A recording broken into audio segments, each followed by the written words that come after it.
கிறிஸ்துவ கோயில் என்ன செய்றாங்கன்னா, ஞாயிற்றுக்கிழமை தவறாம குடும்பமா போறாங்க.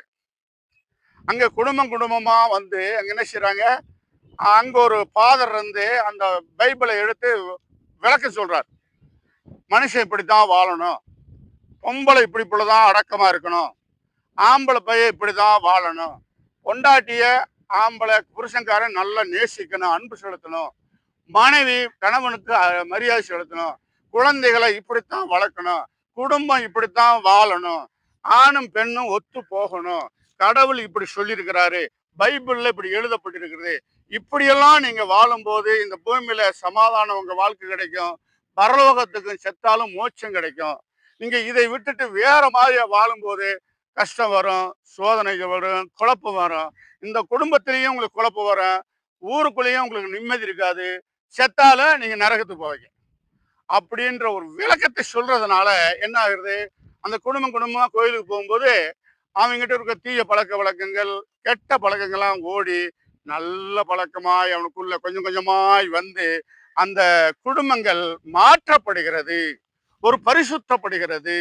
அதனாலதான் உலகத்திலேயே இயேசு என்ற கடவுளை உலகம் முழுவதும் பரவி வருகிறதை பார்க்கிறோம்.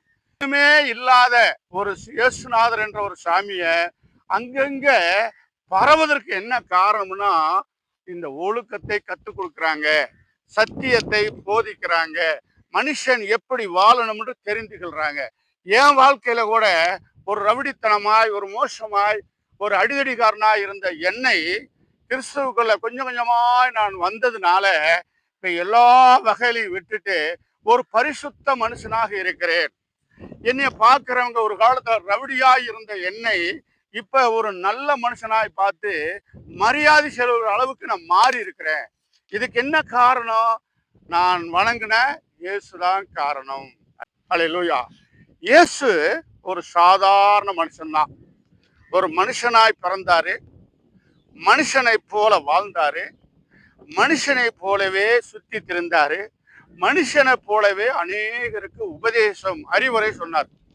ஆக அவர் மனுஷன்தான். அப்ப அப்படிப்பட்ட மனுஷன் அவருடைய வார்த்தையை கேட்டது மாத்திரம் இல்ல, அப்புறம் என்ன செஞ்சாரு, மனுஷனுக்காகவே அவர் பலியானார். மனுஷனாய் பிறந்தாரு, மனுஷனாய் வாழ்ந்தாரு, மனுஷனை போலவே வாழ்ந்துட்டு அவர் மனுஷனுக்காகவே பலியாகி அவர் மரித்துட்டார். அப்ப மனுஷனை போல மரித்துட்டா என்ன ஆகும்?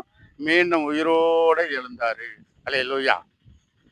அப்ப மனுஷன் மரித்தாதான், உயிரோடு எழ முடியாது.